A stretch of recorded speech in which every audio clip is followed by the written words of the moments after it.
Good evening, my rock and roll family, my rock and roll crime family. That was off of my Last Dance of the Crow album. I just decided I don't care what my publishers say. I'm going to run it. And so, yeah, that one was the most played song in France, which kind of surprised me a lot because I had some poppy songs on there and shorter songs. That one goes on for a while yet. And that one was the most played in France, and that just kind of shocked me. But anyway, yeah, it's still out there. You can buy it, I think, on Amazon for like $100 million or something. Used to be in Walmart. Used to be all the stores, but that's that came out in 2018. But anyway, we're gonna go on with the show part 2 from last night. We might dig into. There's gonna be an explosion on this case, like some booms, and we've already exposed some booms last night on this case, but there might be more coming on this. That goes a whole different route. Yeah. But anyway, so last night I really enjoyed listening to the radio and enjoyed learning these new things that are coming out about this case, and it's quite amazing. So let's get on with it because, you know what I'm going to do first, though? I feel like David Letterman or something. He'd come up with something like this. I'm going to do shorts of the day. But first, I'm going to say hi to my crime family. But I'm going to do a thing I'm going to start calling shorts of the day. And it's like shorts that come up on my feed. I'm just going to show the shorts real quick. Some are really crazy stuff. Anyway, let's go and look and see who's out here tonight. Well, hello, Joey. How was your birthday? Good to see you. Lulu, good to see you. Randy, my brother, good to see you. Charisma Craft, good to see you. Kathleen, my girl, good to see you. Colder Color, good to see you. Big Mikey, good to see you, my brother. Nikki, good to see you. Ro, good to see you. Yeah. Jackie Bushel, good to see you. Moonflower Laza, my girl, good to see you. Debbie Gazzardo, always good to see you, girl. And Hope Floats, good to see you, my girl. And there's a lot of chatting going on with these. Yeah. Hi, Lila, good to see you too. Yeah. Okay. So anyway, yeah, we're gonna do this. T-Taj, good to see you. Noel, good to see you. I guess I got to scroll up even more. It's all right. It's good. Kat K, good to see you, my girl. Okay, so anyway, let's get on with this. I'm going to show you the shorts of the day. And no, not my shorts. Okay, so this one. Here we go. So here is shorts of the day.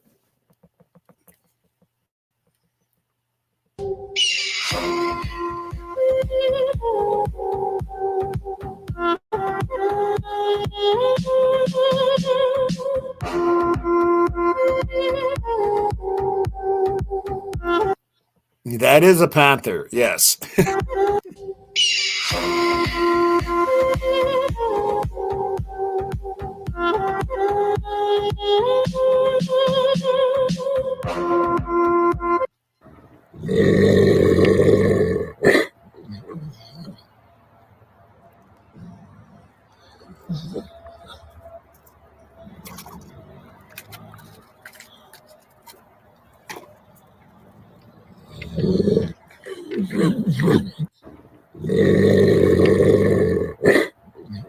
That is a wolf.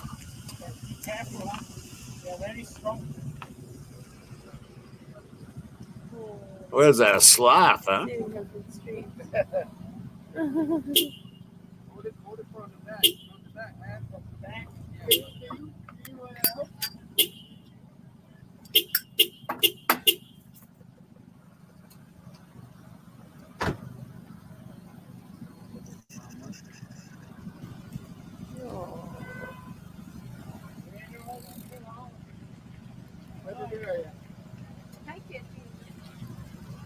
Crazy. These are different than the ones that were on earlier, so I don't know. Oh, check this out. Oh, hey.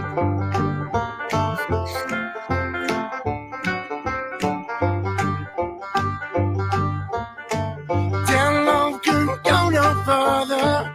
Proud of and disgusted by her. Push on little bruised and battered. Oh Lord, I ain't coming home with you. Cute.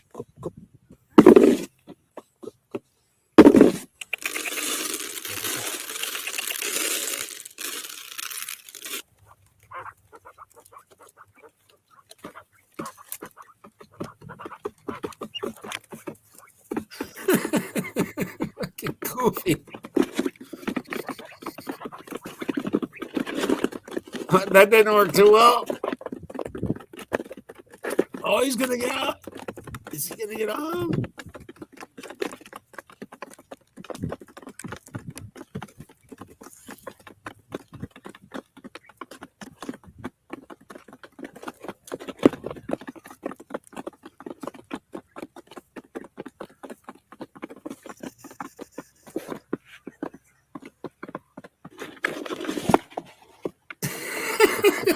That's goofy as hell. Look at this redwood motherfucker. What you want? Oh wow, check this out.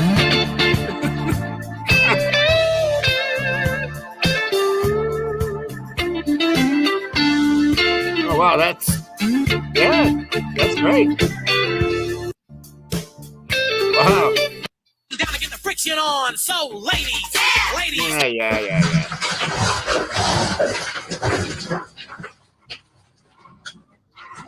Oh boy, we got one of these around here.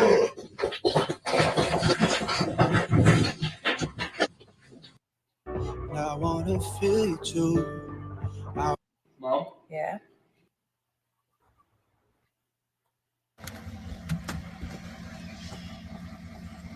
The man spin around. Oh yeah. No, whatever. If you don't why you don't freaking Craigslist? I don't care. It was Craigslist! I don't care. Dad, I don't care. Dad, what the fuck are you doing? Dad, I swear to God. What are you going to do? Seriously, what are you going to do? I'm going to call child services. Call somebody, Jess. This isn't right. You can't do this to your child. Oh, yes, I can. You're not listening. You're in my... You're not listening. I have a game in there. I have Halo Reach. You should learn. That means something to me. To us that you wouldn't game. I made a commitment to that. How many times did I? Commitment to that. Holy shit! It's done, man. It's done.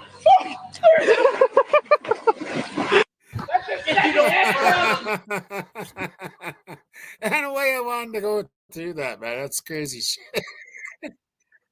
Okay, there we go.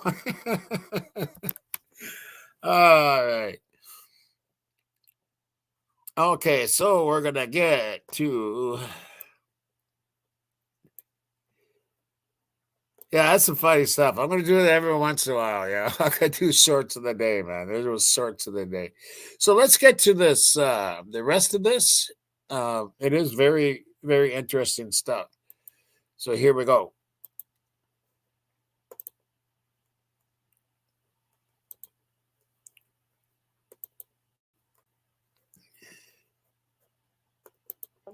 But I just said I was the mom, and I hear that you were looking for Terry Keaton, a little boy from the Twin City Mall where Sears was.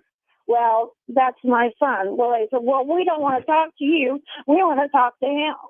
And so that was pretty much it until, then we never talked anymore about it.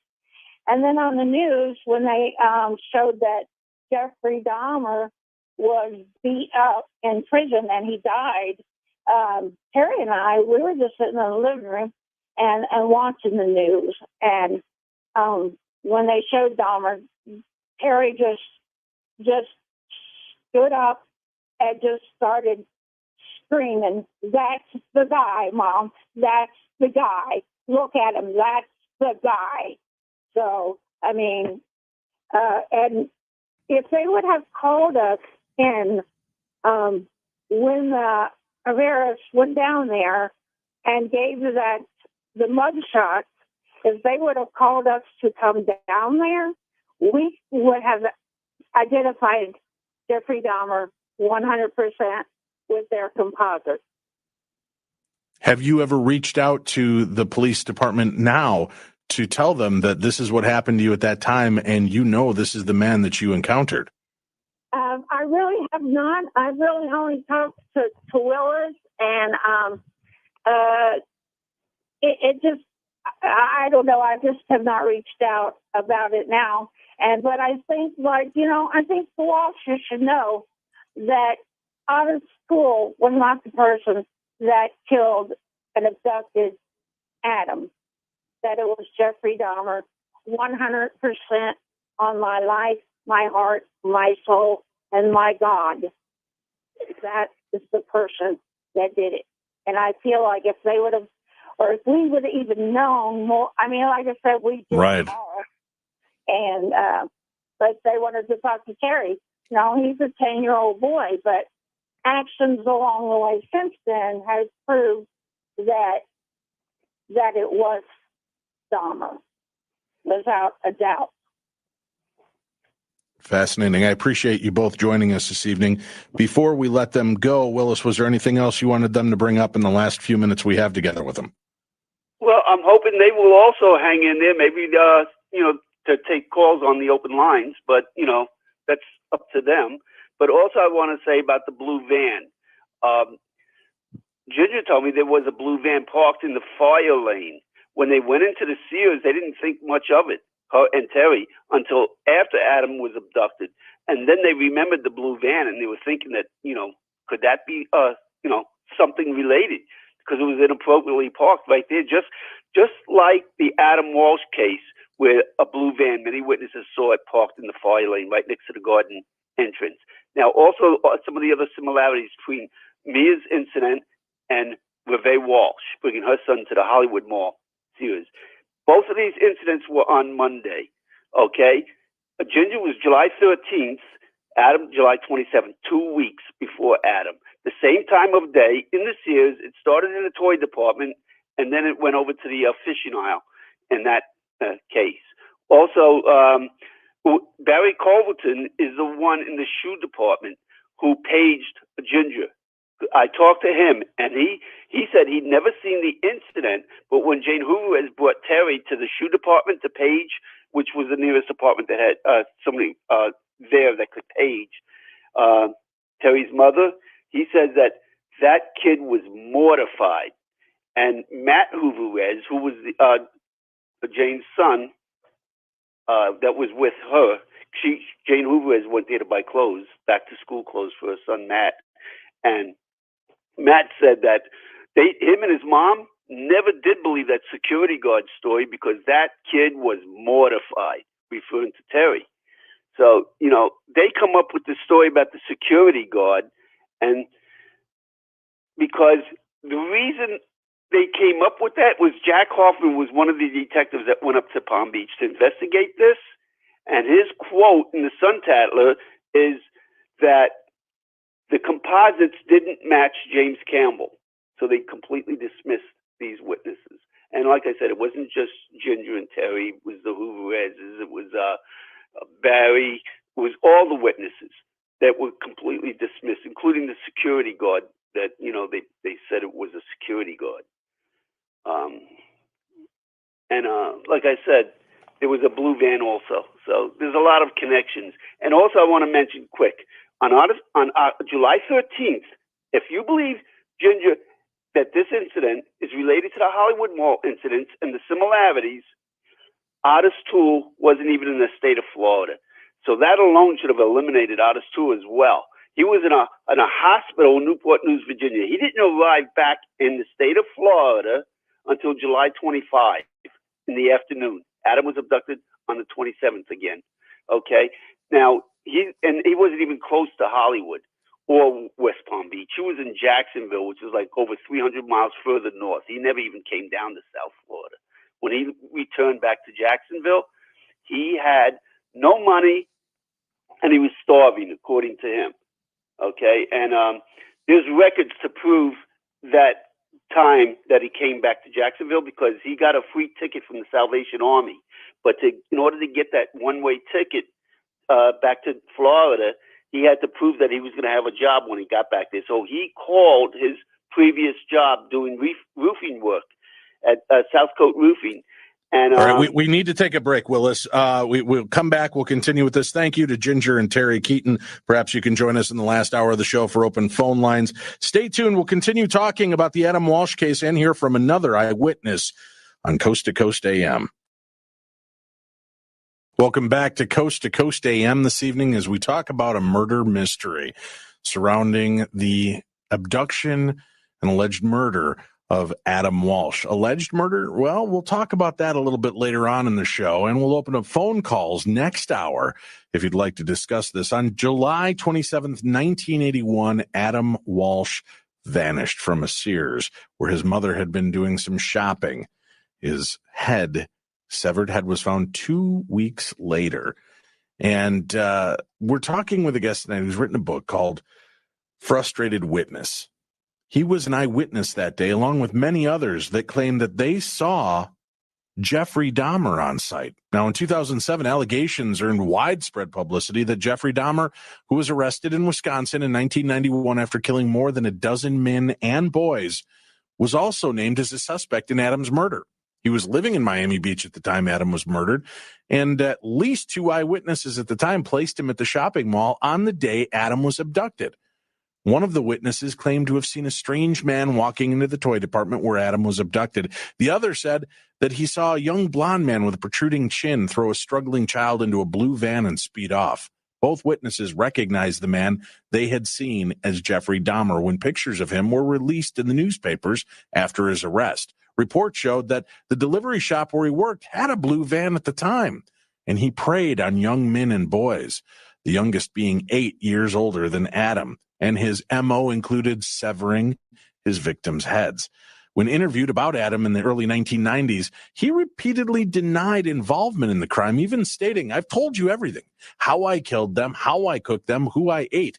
Why wouldn't I tell you if I did someone else?" And after this rumor surfaced, John Walsh stated that he had seen no evidence linking his son's kidnapping and murder to Jeffrey Dahmer. On December 16, 2008, the Hollywood, Florida police chief, Chad Wagner, a friend of John, announced with him present that the case was closed, even though no new evidence had come out. An external review of the case had been conducted, and police announced that they were satisfied that the killer, the abductor, was in fact Otis Toole. Here's some audio that we have of John Walsh talking about this at the time. We believed for years that Otis Toole killed Adam.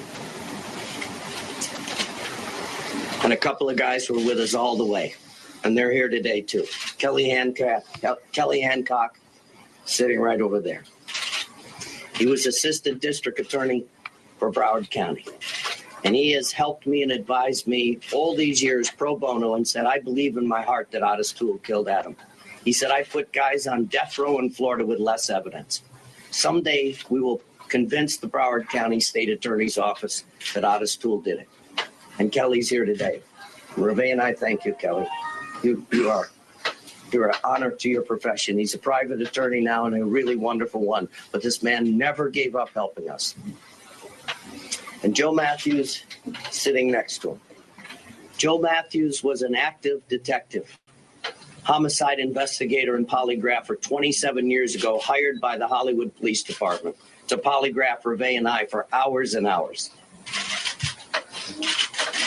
And he was the first one that told the then chief, "I know the Walshes didn't have anything to do with this. I know that this direction of this investigation is the wrong direction." And he was fired from that job by that chief back then. And he has never stopped looking for Adam's murder. He put this case together. He's traveled the whole country pro bono. He's interviewed hundreds of people, and he's worked closely with the Hollywood police to come to this conclusion. That's a real man right there. As a cop, a retired cop who never gave up.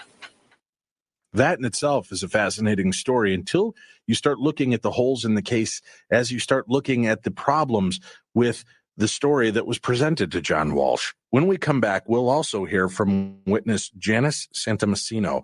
We'll talk with our guest for this evening, Willis Morgan, and we'll open phone lines next hour.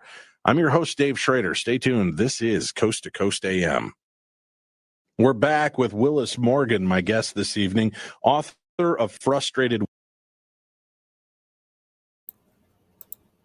Yeah, we're going to run this part tonight, and I might do a teaser on you. I don't know if we're going to run this other thing that's going to go a total different direction than we've gone over in the last couple nights here. And that's going to be a shocker to everybody. I don't know if we'll get time or not. I'm just kind of feeling it out tonight. And seeing how it goes, and it might be tomorrow night that we run that, but I might give you a teaser on it, even if we don't do it. So anyway, but back to this, because this is interesting stuff, and definitely Dahmer did someone. I mean, they found a head, so he definitely did someone. There is debate now on who that could have been, but with common sense, I would have to say Adam, but you never know. Anyway, let's listen up to what he's got to say here.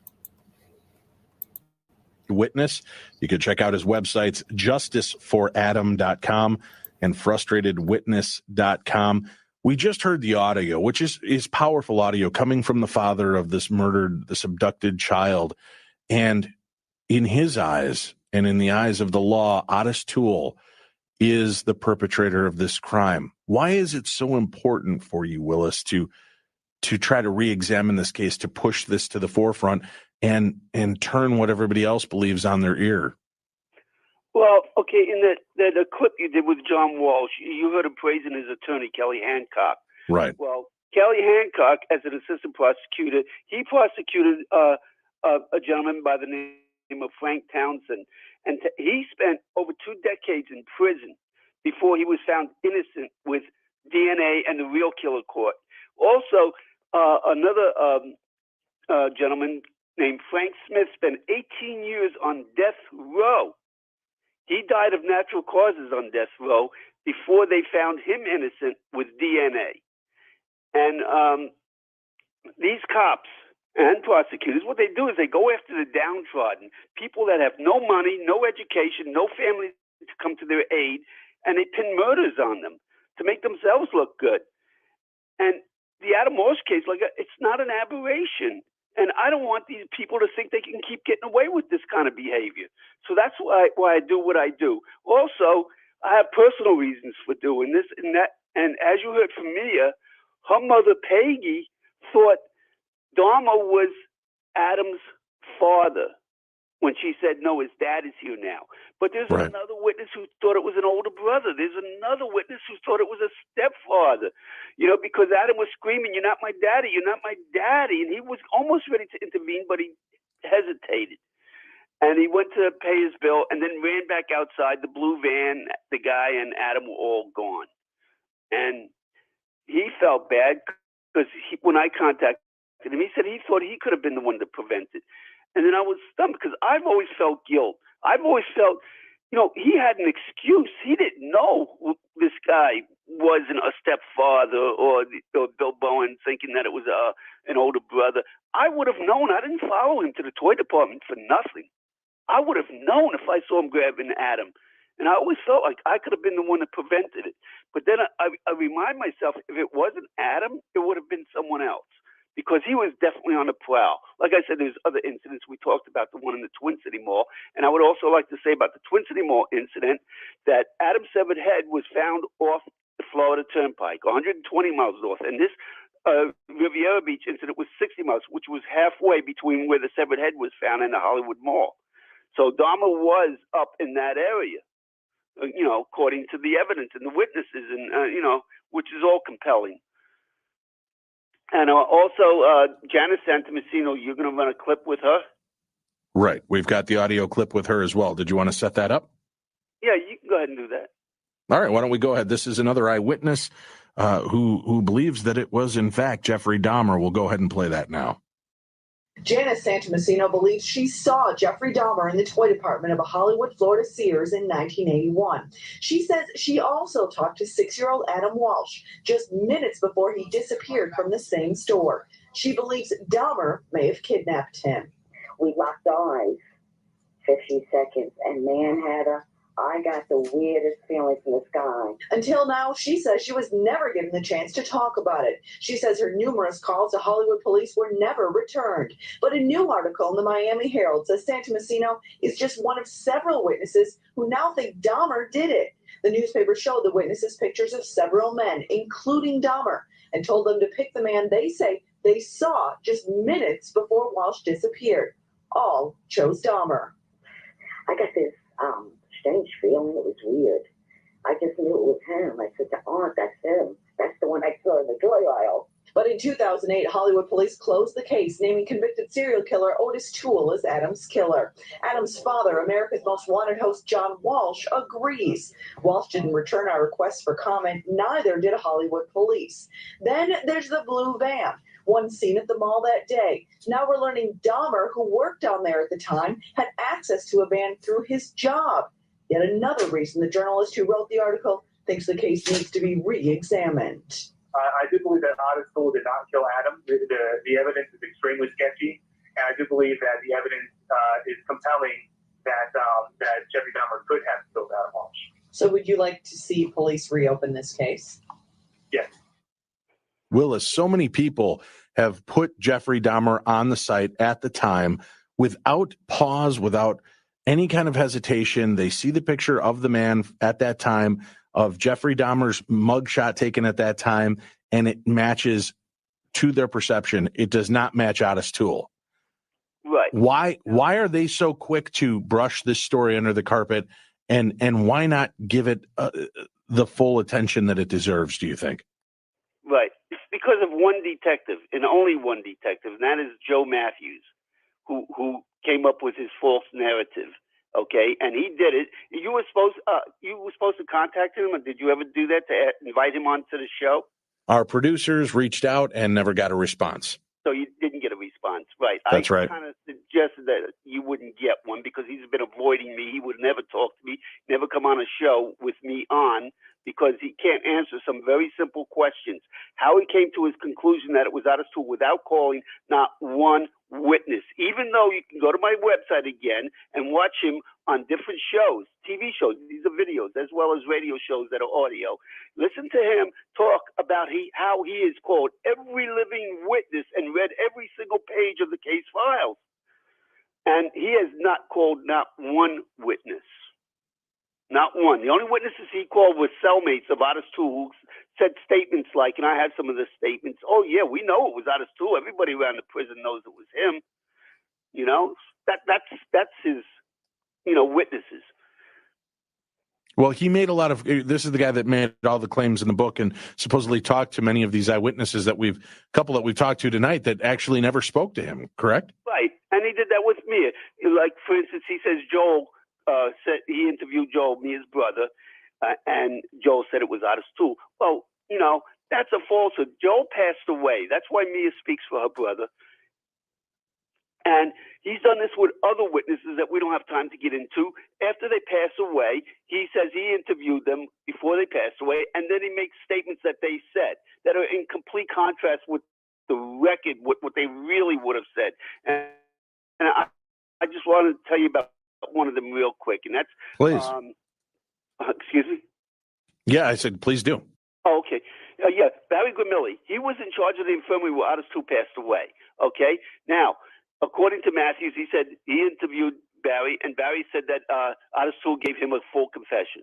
Well, I can't talk to Barry because he passed away, but I have an interview with the state attorney's office where Barry Gramilli says, and I'm paraphrasing, I have it in front of me, that I was watching America's Most Wanted one night, and I saw John Walsh come on and say something about this confession that Otis II made. But that's just not so. Otis II never opened up about anything, never mind the Adam Walsh case. He never talked to anybody. So that's a complete contrast to Matthews, and this is what he does. So what else did I want to mention here? Well, there's all these contradictions, all of these things. I'm sorry? Let me just talk real quick about Joe Matthews. Joe Matthews worked for the Miami Beach Police Department, okay? And he also had a polygraph company, his own polygraph company called Southern Institute of Polygraph. And the Hollywood Police Department hired him to do all the polygraphs of the Walshes as well as James Campbell. And he did that. He gave James Campbell 3 different polygraphs, and he eliminated James Campbell as well as the Walshes. And several years later, when John Walsh became host of America's Most Wanted, Joe Matthews called John and befriended him, and John remembered he was the one that eliminated Campbell and himself. And so John Walsh hired Joe Matthews as the senior lead investigator on America's Most Wanted. This is what a lot of people don't realize, that John Walsh had one of these detectives right in his midst for years, feeding him false information about his own son's abduction. And that is about as repugnant as it gets. So that's what Joe Matthews is. This is the kind of people, Kelly Hancock and Joe Matthews, people that convict innocent people, people that lie to him about facts in his own son's abduction. And those are pretty big claims that you make against these two guys who, a lot of people look at as heroes. Facts. I'm not making it up. Right. Understandable. That's why I want people to know where you're getting this from, where the information is coming from regarding this case. And there's more, folks. Our guest is not the lone gunman in this case, believing that this is what happened. There are others, and we're going to talk about a very disturbing angle of this story in a little bit that also makes you sit back and take pause regarding this case. It certainly did for me, and we've put the article up, the full article that we'll talk about in a little bit, so you can go to coasttocoastam.com, and we'll have the link up and information there in a little bit, so you can follow along or read it at another time. Time's slipping away from us this hour. We've got so much to cover with this. We'll open up phone lines in the next hour if people have questions, concerns, thoughts that they want to weigh in on with the show as well. Dave, listen. Yes. Let me say something real quick about the blue van and Joe Matthews, okay? Yes. On page 26 of Joe Matthews' book, Bringing Adam Home, Joe Matthews says of the blue van, okay? He says, of all those blue van sightings, to me, were about as consequential as the sightings of the Loch Ness Monster. And then he goes on to explain how the Hollywood Police Department wasted the first few months searching for a blue van. And he eliminates it and pins us on a white Cadillac with Otis II, which had nothing to do with anything. And no mention of a white Cadillac or a white vehicle at any time during these initial spots, right? I mean, it was always something to do with a blue vehicle. Yeah, decades later, somebody came forward and claimed he saw a white Cadillac, and they tried to give him a polygraph test, but he couldn't pass. They tried to get somebody to interview him, and they said they couldn't do anything with this guy because everything he said, wasn't, turned out to be false. So there was no truth to anything he was saying. So he was completely eliminated. They even threatened him with arrest for conflicting statements constantly. And then he disappeared. And then Joe Matthews came back and revised him as a witness, as a credible witness. I went to his house, tried to talk to him. He just slams the door on me. His name is Mitzler, William Mitzler. That's the witness that he claims that said there was a white Cadillac. Have you reached out to John Walsh regarding your book and regarding your work and research? Right. I've tried, and my attorney sent him a copy of the book, but John Walsh has not responded. Again, you have Joe Matthews, and the authors of Bringing Adam Home in Les Standiford. Now, some of those calls you said later saying that they weren't Dahmer's M.O., keep in mind they may be the authors of this book, because they've been trying to obstruct justice ever since my book came out, because their book and their false narrative, you know, they're trying to protect that. After they got on national TV, convinced the police department to close the case, convinced the Walsh family that it was Otis Toole. Now I'm saying something in complete opposite, in contrast with their false narrative. So now they're forced to come on and try to obstruct justice. All anybody needs to do is go to my website again, frustratedwitness.com, and read the 1-star review that somebody gave about my book. This is so obviously the authors of this Bringing Adam Home book.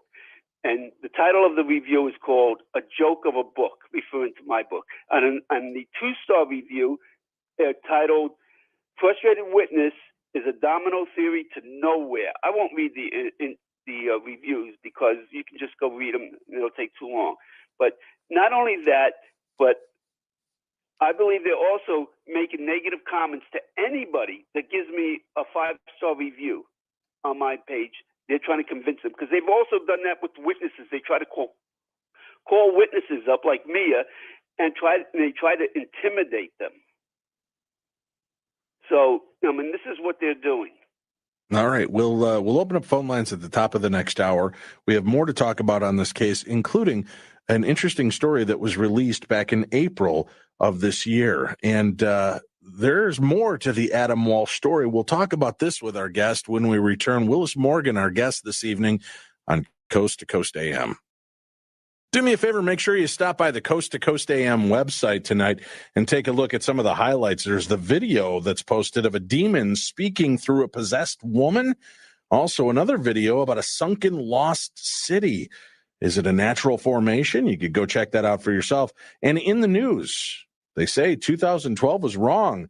Turns out, according to all the statistics, the real end of the world is this weekend.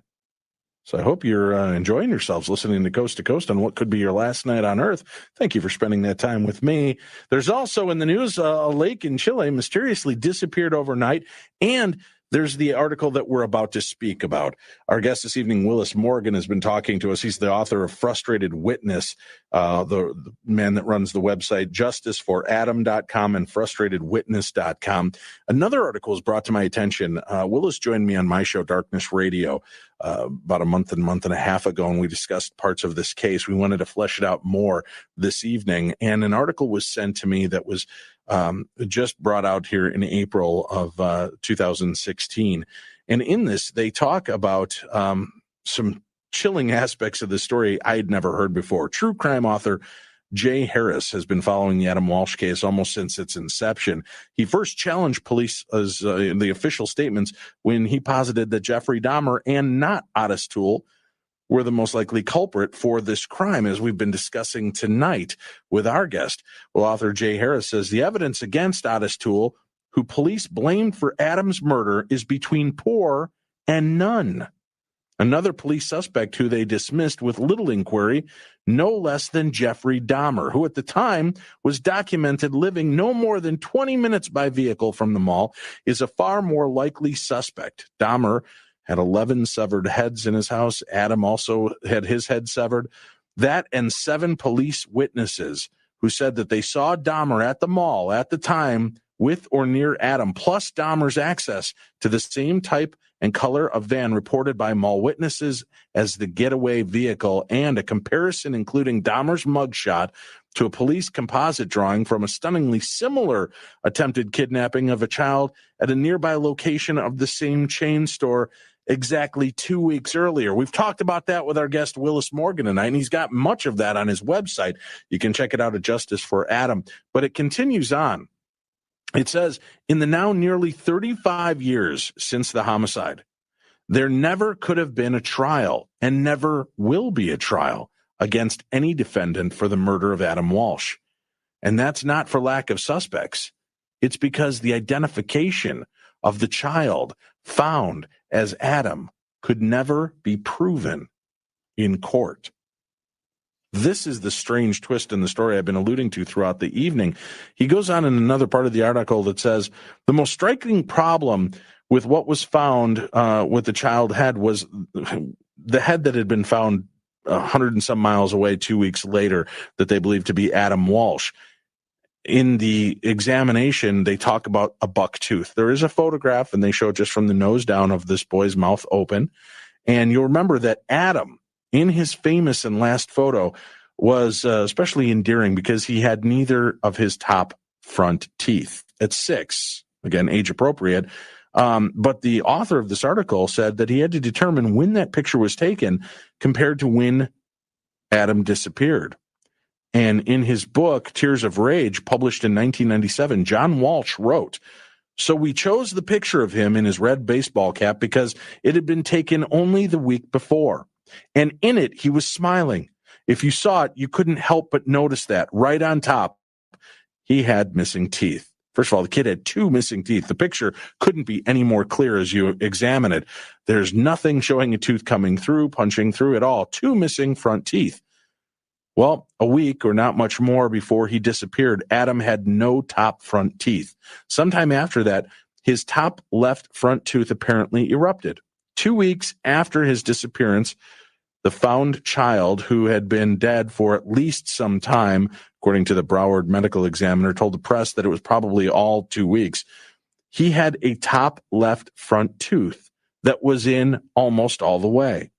Now, in the judgment of a University of Florida forensic anthropologist who was spoken to, had taken the photos, taken a look at this for the Hollywood police years later, he was asked, could this work? Could a 6-year-old grow in a top front tooth nearly all the way in a week, or not much more than that? And the author of this book and article wanted to be definitive. So he asked pediatric and forensic dentists and parents of kids who had passed that age. All of them said, most bluntly, by one forensic dentist in Hollywood, there's no way in hell that a child's teeth went from not showing to a week later completely erupted and grown in.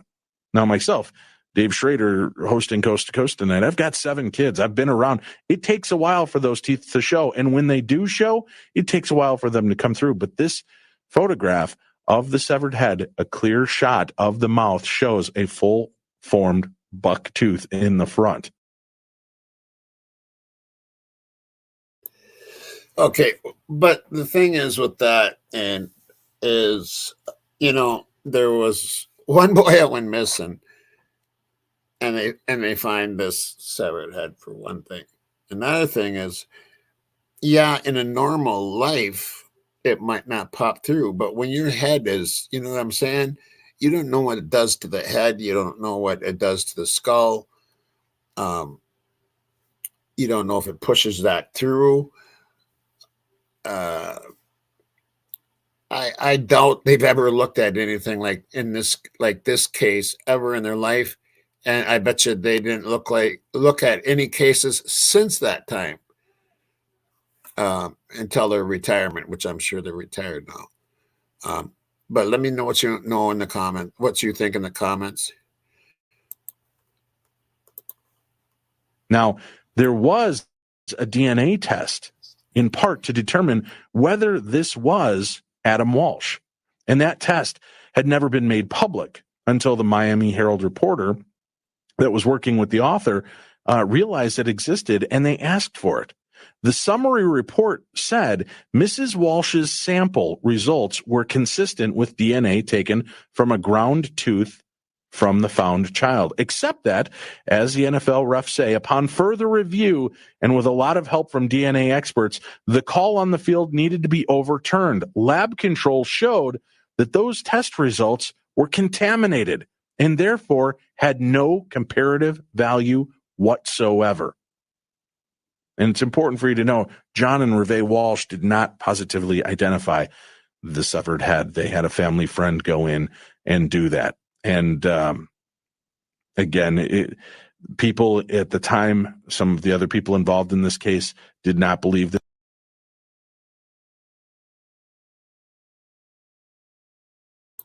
Okay, I have to ask you, how many people think it was Adam? I mean, to me, there's one child missing at that age, and they find that had that age. Um, to me, it was him. I mean, he was seen. Dahmer was seen at that toy store. To me, that's who it was. But people have their own opinions, and everybody can have their own opinion. I'd like to know yours.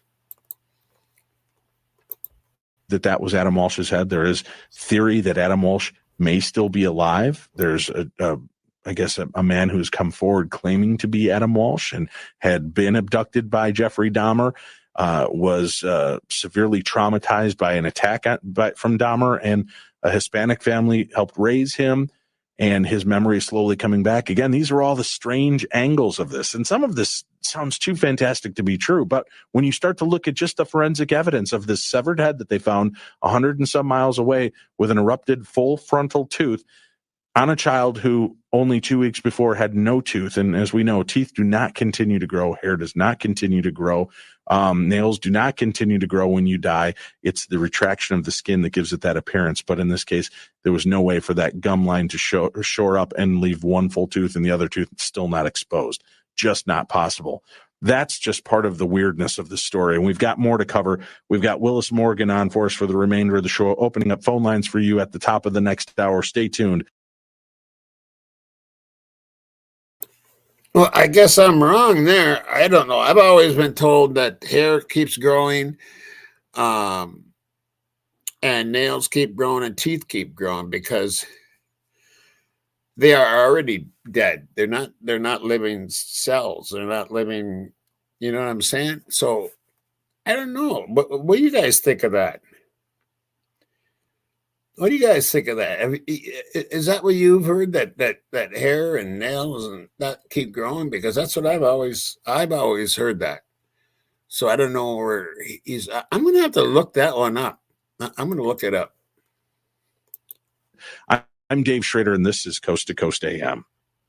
We're back. Willis Morgan, our guest this evening. Willis, that article and the fact that maybe they've even messed up the biggest piece of evidence they have regarding this case, being the one physical identifying piece of evidence, his head, may not even be his. Have you heard this before, and what is your take on that angle of the story? Right. Well, listen, it's stories like that. I mean, this is just complete nonsensical gobbledygook. Stories like that is what makes it hard to get true justice for Adam, because this guy even sent John Walsh a letter claiming that Adam was still alive and he wanted him to meet his son. I mean, this is so ridiculous. If you knew the whole story, I mean, I don't know where this guy, some nut job writes to him on his Facebook page and tells him he's Adam, and he can't get anything correct. You know, he's saying that Dahmer abducted him and brought him to a house in North Miami Beach, and Otis Toole was there, and they both took turns watching a bunch of kids, and eventually a SWAT team rescued them. But there's no stories about this anywhere. Don't you think that this would make national news? I mean, the kid don't even want his name revealed because he wants anonymity. I mean, you remember the case in Ohio where that girl escaped, after 10 years. First thing she did was run to the neighbors and say her name. Okay, I did look it up, and the answer is hair and nails and teeth go after death. False. They do not. That one took me by surprise. Anyway. I mean, this whole story. Plus, listen, I don't care about dental records. I don't know anything about dental records. What I can tell you is this. After they closed the case, I demanded to see the case files. And I went through the boxes, the actual boxes of files, and there was one box, the 8th box, that was nothing but a photo box. And I saw all the photos of the severed head being pulled out of that lake by detectives with white gloves on. And then they took it to the medical examiner's office where they cleaned it up, dried the hair out and all that, and they reset the jaw.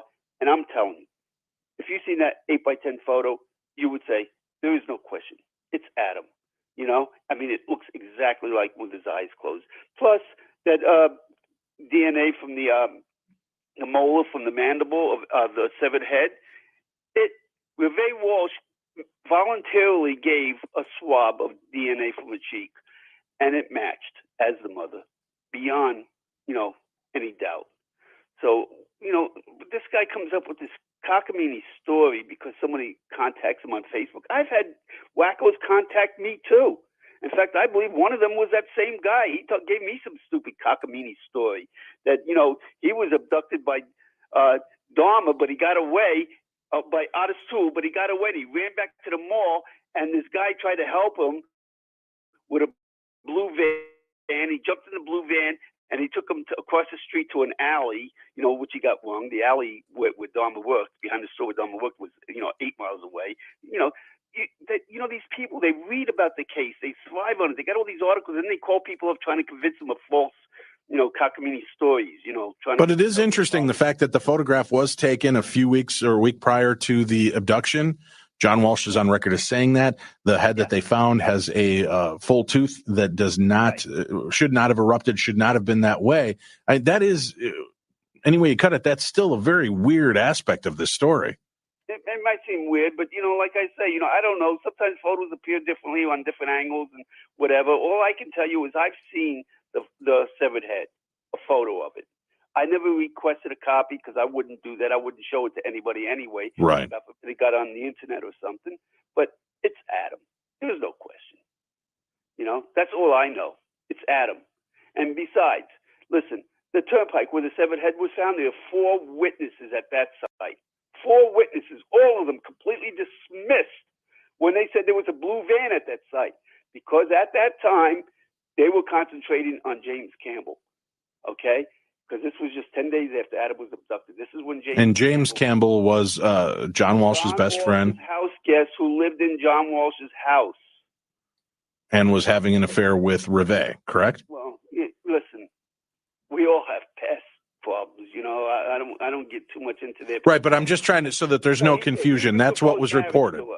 He even proposed marriage to her, and she turned him down because she had a son with John, which was Adam. And so they figured, you get rid of the son. This was their Jack Hoffman's thinking that, that was the MO. That was the reason for this. So he was so concentrated on this guy. I mean, he could be heard down the hallway screaming at Campbell for, weeks on end. And it wasn't until John Walsh hired an attorney named Joe Varon, who was known as the Silver Fox, because he was one of Broward County's top criminal attorneys. They sent the Hollywood Police Department finally, after months, a letter telling them that they need to stop interviewing and talking to James Campbell without his permission, without him being present. So finally, they laid off of James Campbell. But they were after him big time. And the witnesses at the turnpike, when they heard about the severed head being found, they called the Hollywood Police Department and told them. One witness said that, he was driving a truck for the public supermarket chain, which is one of the largest supermarket chains here in Florida and in the Southeast. And he was heading on Friday. Now, I contacted the medical examiner, and he said this timeline is perfect because you got to remember, when Adam's severed head was found, they were all over the place with a timeline on how long that severed head could have been in the water. In fact, they even put a pig's head in the water and left it there for a week to determine how, as far as water damage, insects, and stuff like that, and fish.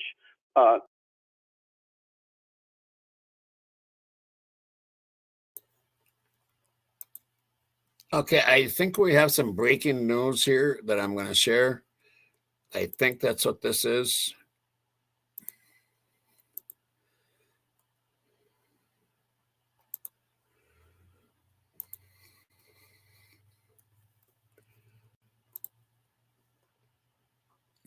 But I may open up the phone lines to get your thoughts on everything revolving around Sebastian Rogers' case and all that. And, we might do a little bit of a trip down memory lane on an older case as well, given the fact that there's been this new update. You see it in the title above, down below, wherever you're watching this show. So like I said, it's kind of a mixture of a bunch of different things. Wanted to be able to cover as many things as I can. There's a lot of cases that I'm keeping an eye on, trying to reach out to certain people, certain individuals, to have them on the show and help bring more awareness to those other cases as well. But we still have to keep our eyes on this Sebastian Rogers case, nonetheless. All right, we're going to keep on talking about it. We're going to keep on bringing it up as much as we can until we get clarity, until he is found. And I'm hoping he is found very, very soon. But still, title above, down below, the thumbnail. I don't know what this is all about. We're going to talk about it here very, very soon. So no. As you see, it says up your body found during search. Oh, question mark. Wow. I hate clickbait stuff. I hate that with a passion. Okay, anyway, back to where we were. Oh, did I delete the wrong thing here? There. Okay, let me see here. Yeah, that goofed everything up here.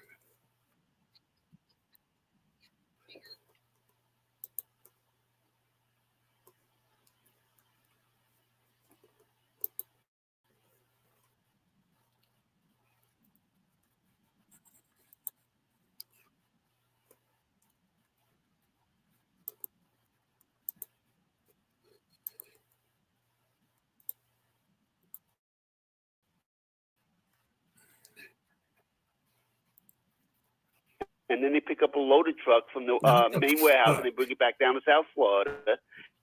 And he passed that turnpike area and he saw a blue van there. And down by the canal, he saw a man with a white bucket taking something round out of the bucket and throwing it into the canal. And when he told the Hollywood Police Department this, after he called them and the severed head was found, on August 11th, he called them. And this is his exact quote of what they told him. Yeah, we already know about the blue van. It has nothing to do with the Adam Walsh case. That's what they told him. And they completely dismissed him. Now, Dennis called on a CB radio on August 7th. He called another truck driver behind him several miles and asked him to check out the blue van. And Clifton Ramey passed, and he says in his statement, he saw a man with a white bucket, fumbling with a white bucket standing near the door, the slide door on the passenger side of the van. And he was fumbling. He could see because the dome light was on, and he could see inside what the guy was doing. He was fumbling with this bucket. So apparently he must have returned back to the van after he was down by the canal with the white bucket, taking something round out of it, quote unquote, thrown it into that water. Now, what is the coincidence of a white male with a blue van, a white bucket, throwing something around just 3 days before the severed head was found? I mean, like we talked about earlier about coincidences. You know, when you have so many coincidences, they're beyond coincidence. But yet they dismiss all these witnesses. And you would think, though, that if Dahmer was this active and using that blue van, wouldn't there have been some telltale evidence, blood, something that his bosses would have noticed? Well, again, you know, blood dries up, but then nobody noticed because nobody's looking for anything like that. You know, well, who's going to be searching their vehicle for blood all the time when it's used by so many people? You know, and that blue van wasn't really used all that much. It just to pick up supplies for the two stores. In the summer, they used it right, as but that supplies for two stores. You would notice blood, I would guess, because that wouldn't be part of the supply line. Well, who's to say there was that much blood in the vehicle? Because he never murdered Adam in the vehicle. Now, I would like to talk a little bit more about the meter room then, where that derelict was murdered, and talking about MOs. Adam Walsh, I believe, was murdered in that meter room because there was a TV show done about that. You can watch the TV show on my website, okay, on August 13th, okay, in 2007 when the meter room was discovered. ABC Primetime did a TV show about it, and they hired one of the best CSI experts in the country, and she's world-renowned, and she went in there, and she found the blood spatter on a back wall that she describes as being indicative of a homicide. In the TV show, she even describes how the homicide had to have occurred. Now, that derelict Dahmer found, he didn't have blood on him, so it wasn't him. somebody died in that meter room. But yet, the police don't want to investigate. They've never investigated the meter room. The Hollywood Police Department dismissed it as two pit bulls could have gotten in there and had a fight. The Miami-Dade Police Department, when I asked their homicide lead detective, they said that it was a bird that flew into the wall because they found a bird in there. There was a bird, but it was freshly dead, not since 1981, and it had no blood on it either. And it was only 2 inches long. It couldn't have caused all that blood that you will see in the video, in the TV show, if you go and watch it. You know, on the Dahmer link, just click on the video. And it was tested as positive for blood. So there was definitely a murder in that meter room. And also that derelict, you're talking about MOs, he was 54 years old. Adam was 6. So you have his youngest victim and his possible oldest victim both murdered in that meter room. And I believe that the derelict, even though he was found by the dumpster, he was murdered in the meter room because when I read the report, everything in the police report is what Mr. Jeffrey Dahmer said. But according to Ken Halbert, everything was in complete contrast in the police report and what he told his boss. So there's something very drastically wrong here, what's going on. But they didn't know who Jeffrey Dahmer was in 1981 to the police. Back then, he was just a witness. I contacted the police officer that made out that report. He remembered the incident. He remembered the dead man, but he didn't remember Jeffrey Dahmer. He said that Jeffrey Dahmer was just... Now, remember, we are trying to arrange having Willis, Mr. Morgan, on our channel here, and I'm hoping this week, if it can be lined up like on Friday or something like that. We are working on getting them on the show anyway. But we do have some other things coming up too. It's going to be, what is it, Friday the 13th. Friday the 13th. We're going to have an awesome little panel of Ms. Bubbly Waters and We Know What You Did is going to be here. And I haven't checked my email on the one other one. I will be checking on that, but that's on Friday the 13th. It's going to be an awesome show there too. So we are working on people coming on panels, and we're working on some good shows. And then I'm still working on part 2 of the Highway That Has No End series. So, yeah, there's a lot of things going on with Once Upon a Crime Time right now. And as you've seen, that there's a new intro, and, yeah, it's just changing into a more professional, I guess I can say, channel. That's what we're striving for. And, you know, we try to better each day, you know, we try to better. Anyway, back to this. Another of many witnesses he's talked to over the years. But he remembered the derelict because he was in full rigor mortis and he was covered in ants. Now, this was around 5 p.m. that Dahmer found him. So if he was covered in ants in full rigor mortis, he had to be dead for 10 hours. He couldn't have been dead all day long out by that dumpster that in a very large... Right. We need to take a break again, Willis. We'll come back, open phone lines if you have questions for our guest, Willis Morgan. I'm Dave Schrader, and you're listening to Coast AM. Thank you for joining me this evening or early this morning, wherever you may be, for tuning in and hanging out with me. I'm your host, Dave Schrader. This is Coast to Coast AM. Tonight we've been talking about an old case from 1981, the Adam Walsh abduction and murder case, shining a new light on it. Could Jeffrey Dahmer be? And yes, I will add again that Karen out there, Relentless for Answers, she's the one that turned me on to this link and to Willis. And she has her channel, Relentless for Answers, which she is working. And I think I've posted a couple times on the screen here, and my mods are posting her link up in the chat and stuff. Make sure to go subscribe to her. She's got some good, interesting stuff coming her way, and I want to thank her for the tip on this whole story, and hopefully we can get Willis on that we're working on, Karen. When the show started, we had not heard back from him yet, so we're still waiting to hear back from him. Anyway, back to this show. Be the one behind the abduction and murder of Adam Walsh. Well, our guest, Willis Morgan, the frustrated witness, believes it is so. And we've got more conversation with him coming up. We've also got your calls. If you have questions regarding this case, questions for our guest, I invite you to call and be a part of the show. Here's something interesting about this case to me, something I find utterly fascinating and truly amazing. If there ever had to be a silver lining for something this tragic, it is the work that John Walsh has done since this tragedy befell his family. Personally, I don't know that I would have survived that type of loss.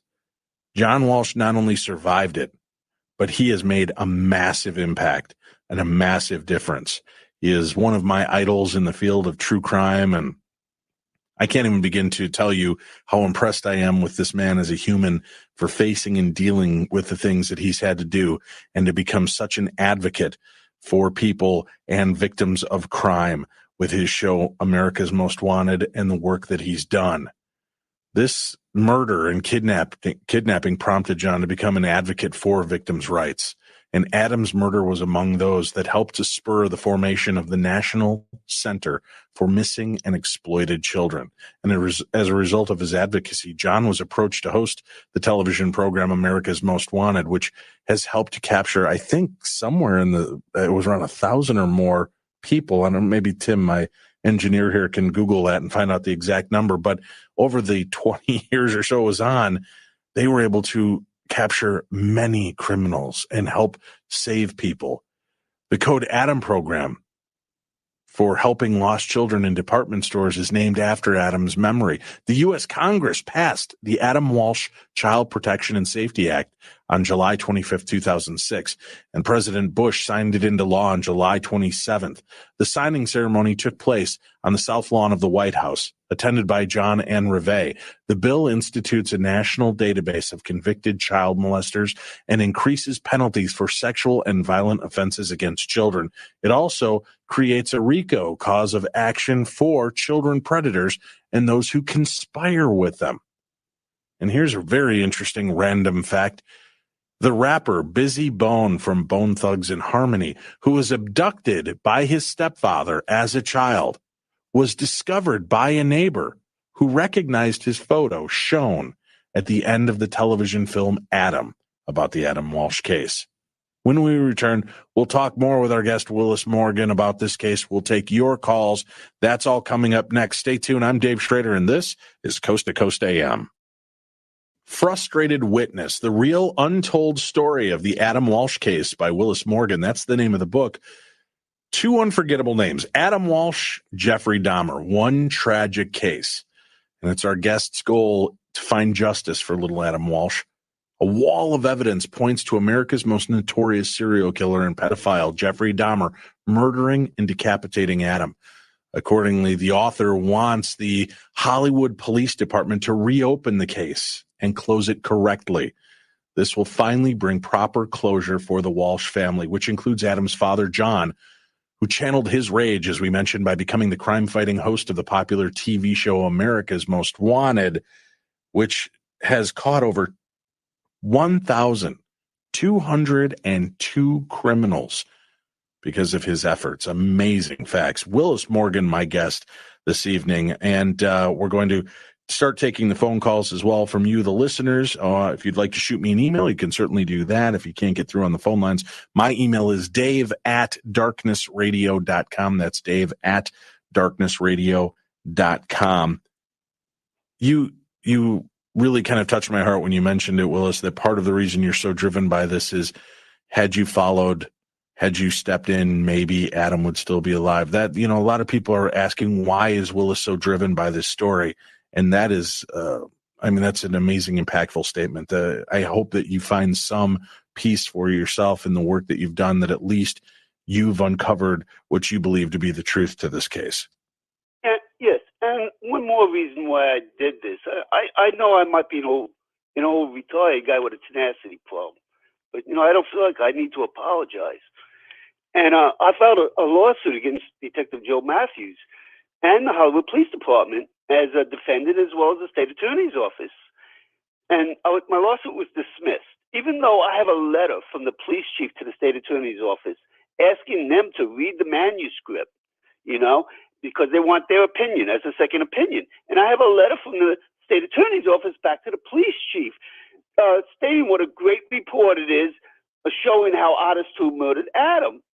Okay, now these letters were exhibits in my lawsuit, Exhibit A and Exhibit B, along with other letters, and yet my lawsuit was dismissed. So the lawsuit wasn't dismissed on the merit of the case. It was dismissed because of political expediency. I could do a whole show just about the lawsuit and the detective that is a known lobbyist that Joe Matthews hired, that donates money to these judges so he can get favorable decisions when he goes before them, I presume, And since my lawsuit was dismissed, my book, Frustrated Witness, is my final appeal, because I did appeal to the 4th District Court of Appeals in West Palm Beach, and they also rubber stamped the 17th District Court's decision. So I wrote the book as my final appeal to an even higher court, which is the Court of Public Opinion, because I can't go to Tallahassee, to the Supreme Court in the state of Florida, because it costs too much money. I don't have that kind of money. Let's begin by taking some calls. Phone lines are open if you want to be a part of the show, or you can always email those questions into me at dave@darknessradio.com. Wildcard line 2, Maya in New York City. You're on the air. Yes, I'm in the Apple. Good evening, gentlemen. Such an intriguing and fascinating show. I have a two-part question. I'll listen over the air with some comment. First of all, I haven't heard any mention of the FBI being brought in, because especially with gruesome and or serial type suspected killings, usually they're brought in to give a profile of, I guess in about 95% of these instances, it's usually a white male in terms of serial killers. So that's the first part. What role, if any, did the FBI play? Secondly, Willis, you mentioned about the prosecutors wrongfully being an aberration, and I'd like you to expand on that and let us know if your work is going to go in that direction. In respect, you mentioned Townsend, you mentioned Frank Smith, where DNA can exonerate people, but we have a situation in the last 40 plus years where certain populations, black and brown in particular, have been targeted for so-called war on drug crimes, and the most brutal type of prison industrial system with 8,000 people in solitary confinement any given day, literally making people crazy. So I'd like to see if you can expand on that and make the connection of who and how we set up a prison system that's absolutely obscene. And I'll listen over the air if you get my questions. Okay, I'm going to start with the first question first. The FBI. The FBI never got involved in the Adam Walsh case, even though Joe Matthews, in his book, Bringing Adam Home, claims that he solved the case, even though the FBI was incapable of solving it. The FBI never tried to solve the Adam Walsh case because they didn't get involved. I went to the FBI myself at least 6 times. They practically locked their doors after they see me coming. And because I've been there so many times, they get tired of listening to me. But anyway, they keep telling me we don't get involved in local cases. You have to go to the Hollywood Police Department, the very people that are covering up. But you can go to my website, Frustrated Witness, and you can listen to the FBI agent, because they did get involved with Jeffrey Dahmer, because Dahmer killed in multiple states. But Florida wasn't considered one of them because they didn't connect Dahmer to Adam Walsh. They didn't want to. But there is Wisconsin, Ohio, and Illinois. There are those connections there. So the FBI did get involved. And the FBI agent, Bill Haggerty, that interviewed Otis Toole, again, because Otis Toole was multiple states, and so they thought, and so they did get the FBI in on that. And the FBI agent, Bill Haggerty, completely dismissed Otis Toole. The FBI agent, Neil Patel, that did the interview of Jeffrey Dahmer, in his statement, he says Jeffrey Dahmer gave a very near confession to him. And you can listen to that interview on my website, Frustrated Witness. Okay, go to the Dahmer link and you'll see the interview there that they did with Neil Patel. Now, as far as your other question goes, I'm not trying to solve any other cases or prison systems. I'm only interested in Adam. That's it. I agree. Let's go to east of the Rockies. Will in Madison, Wisconsin. Welcome to Coast AM. Hi, thank you for taking my call. Thank you for listening. Kindly write the name Don Siegelman, Siegelman. There are many wrongful convictions. Don is one. When I was young in 1944, I was picked up by, believe it or not, the Bishop of northern Minnesota. He brought me to a sandy beach. I did not lose my cool. He brought me back to Duluth and told me to tell no one. I went to my mom and dad. They went to the police in Duluth. They did nothing. Some other kids said they knew who he was. We went to a big building in East Duluth and rang the doorbell one evening. The door opened a crack, and there were young boys in shorts, naked. Behind the man who picked me up was the bishop. He saw me, and the door went shut fast. Now, fast forward. I began going to Finland and Russia in 1969. I spearheaded the effort to get Finland, the Baltic nations, Poland, East Germany, Hungary free of Russia. Incidentally, by the way, Putin is a great danger. Excuse me, sir. I don't know what this has to do with the Adam Walsh case. Listen, You're going on to Russia? Minnesota Nice. Have you ever heard the term Minnesota Nice, sir? No, I'm not interested. Minnesota Nice are the ones that were picked up. Boys and girls, young, in Minnesota, sent as a commodity by organized crime to New York. Sir. We're talking about the Adam Walsh case. Yes, young kids picked up by organized crime. Okay, Will, hold on a second, Will. But did you have a specific question or a point to the Adam Walsh case that you wanted to relate? Hi, hello? Yeah, Will, do you have a specific point to the Adam Walsh case that you wanted to direct your statement? I don't know what he's talking about and the relevance to do. Well, I don't. Hold on. I'm asking that question right now, Willis. Will, is there a specific point that you wanted to bring up that tied into this? Yes, there was. Because I don't want to hear about Putin. I don't want to hear about the rest. I just want to hear what your connection was or what the question was that you had regarding this case. Okay, was this gentleman? He wasn't a gentleman. This thing from Milwaukee, involved in picking up boys and girls in Wisconsin and Minnesota, called Minnesota Nice. You want to know if Dahmer was involved in that? In Florida, it happened in many areas of the United States. And there were things like this thing from Milwaukee that are going around picking up boys and girls. They don't have to be just Walsh. Right. We understand. Thank you for giving us a call. Yeah, we understand this type of thing has been going on and that it's a nasty epidemic that's taken place for many years and is kind of the dark underbelly of what's going on in our world and something hopefully we can keep a better eye on and curb. But again, that comes to parents talking to their children and keeping that going. Let's go to west of the Rockies, Alan in Arizona. Please stay concise. What's your question for us, Alan? Alan, are you there? Going once. All right, Alan. Thank you for listening, and hopefully we'll get you back later on. First-time caller, we've got Angela in Shelton, Washington. Do you have a quick point or question, Angela? I do. Thank you, Dave, so much for having me. And I have a real quick question. My question is I noticed that you guys said that DNA was done on little Adam, and they said that it was contaminated, and that's so unfortunate. But did something happen to his head that we're not able to get more DNA to establish 100% that this was the child? Well, with the crushed tooth that they did, I mean, from my understanding, they could do more DNA testing at the time, but there's conflicting reports. Some say that it was without a doubt that this was definitely Reve's DNA matched up with Adam. Others say that it was tainted.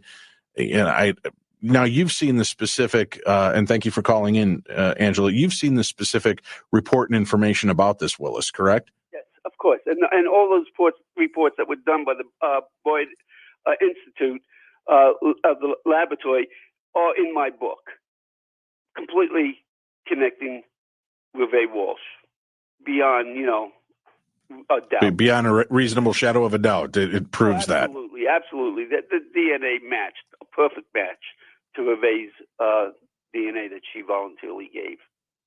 So, I mean, there's no question that is Adam, along with the photos that I've seen that look exactly like Adam. So, all right, let's. Photos alone are enough. If it looks like Adam, it's Adam. There's no question. All right, we've got about 2 minutes left in this segment before we go to the break. What do you really hope that this continued work is doing? Do you think you're going to get more people that'll come forward that were there or knew or had experiences? Well, there are enough already. You don't really need more. I mean, there's a stadium full of witnesses. Just need somebody to listen to them. Hopefully someday, I'm not giving up, and I hope to, if I can get my finances in order, to file another lawsuit. I would like this to be heard by a grand jury and not by the judges that are held to political expediency. I mean, a grand jury is not going to be held hostage to, like judges can be. Because if John Walsh reached out to you tomorrow and said, Willis, please, my family's been through enough. Please just let this go. What would your response be? I would have a hard time. I would have a hard time with that, really. I would tell him, I can't let it go. I know what happened. I know who I saw. There's others that say the same thing. The evidence matches everything. And let me tell you something. Every witness, like I said, from South Beach to you name it, on August 17th, it was the South Beach incident. Now, one conflicts with another incident, okay? And you also have another witness at the Hollywood Mall a week before. She was supposed to be on today, but she couldn't make it. But Denise Smith, she encountered Jeffrey Dahmer the week before Adam. So now we have 3 weeks in a row, 3 Mondays, all Mondays, July 13th, July 20th, and July 27th. Denise Smith's incident was her daughter got a gift certificate for her birthday, and she went on Monday, July 20th to the Sears to spend the gift certificate for her daughter. And while there was this guy that was completely disheveled, same scenario, matching description of Jeffrey Dahmer, and he was staring at her daughter. And her daughter has Down syndrome, so she says that when somebody stares at her daughter, she stares them right back. And she's as adamant as I am that it was Jeffrey Dahmer. So, I mean, you can't have this many witnesses saying that it was Jeffrey Dahmer, and only Joe Matthews is the one that's trying to pin it on Otis Toole. We've got links up at coasttocoastam.com so you can follow along and check out all of the evidence and information that our guest has collected and made available for you. You can judge for yourself. Go look at it. Look at all the information, the interviews, and more, and see what you can find for yourself. We'll continue with your phone calls. You can email me at dave@darknessradio.com if you have questions for our guest. We'll continue with that when we return to Coast to Coast AM. Willis Morgan, our guest this evening. Frustrated Witness is the name of the book. JusticeForAdam.com, the website. FrustratedWitness.com, the website. Both of those links can be found at coasttocoastam.com. You can find out more information about our guest, his book, and you can check out the article we referenced earlier. We've got all kinds of great info, so go check out coasttocoastam.com. And if you've missed any part of tonight's show, you wish you could catch up, well, we've made it very easy for you. You can become what's known as a Coast Insider. And what you do is sign up for that. A 1-year subscription breaks down to just 15 cents a day and gives you great access to over 5 years of past archives, gives you access to live chats with George Norrie and some of the other hosts and guests of Coast to Coast AM. You can go find all that information there. And while you're there, check out Beyond Belief. That's George's TV.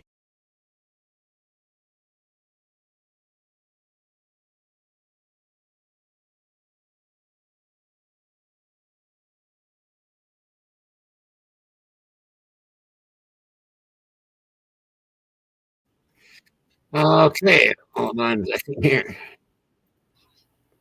Okay, so I'm going to show you.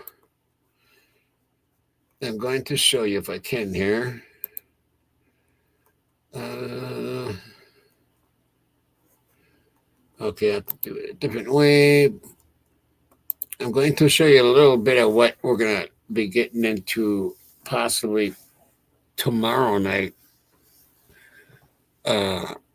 I'll let you know when. I'm going to give you a little teaser on it.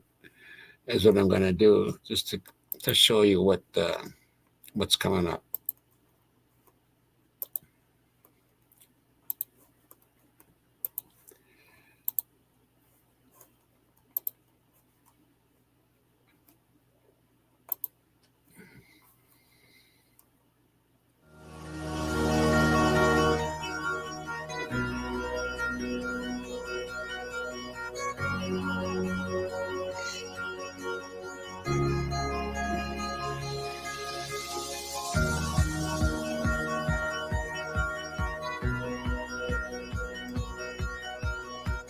Awakening to universal knowledge and consciousness through uplifting interviews and soul-stirring conversations to help you realize the divine power, force, and energy inside of you, your Sacred Valley. Expand your mind and free your spirit with Sacred Valley Podcast.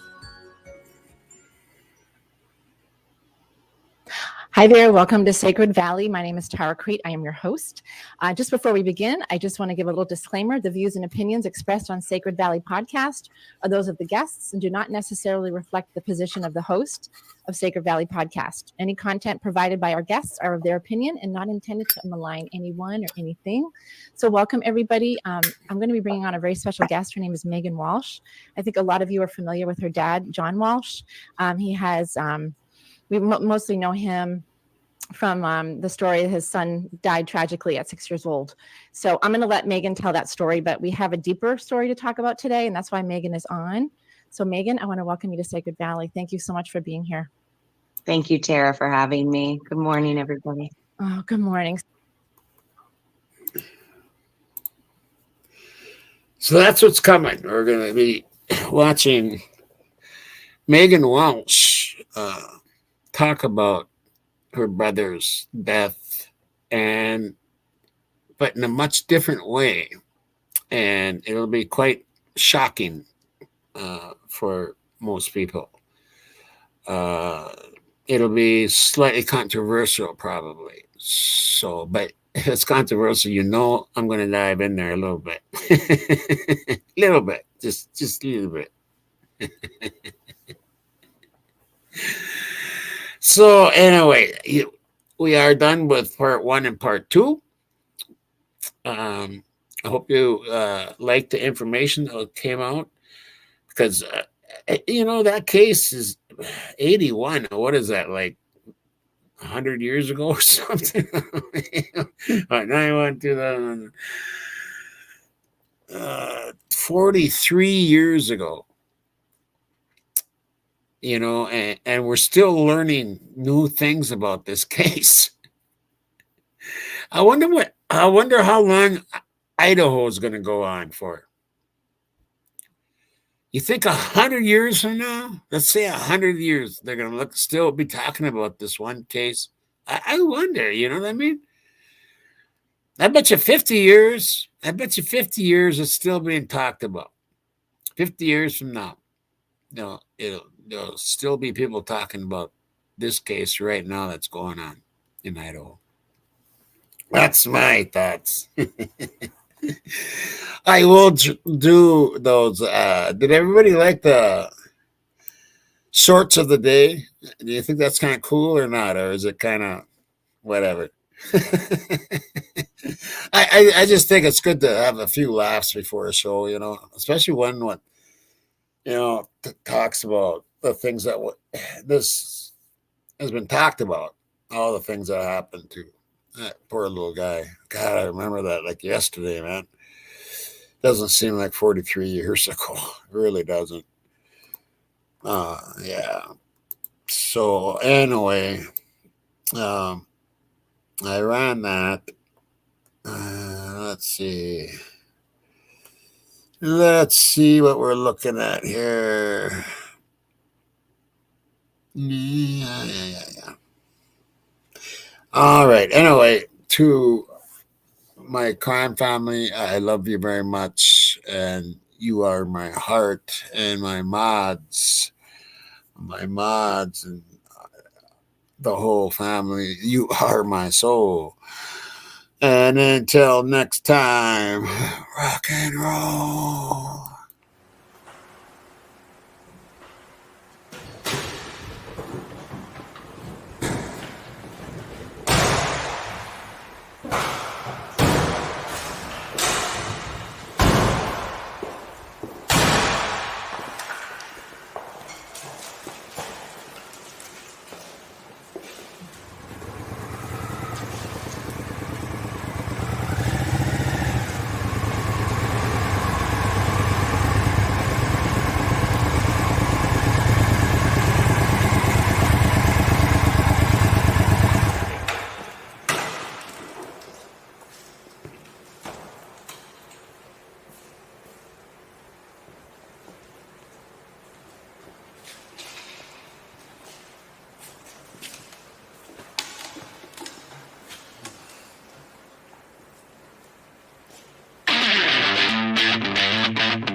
Shaking the holy ground, trying to wake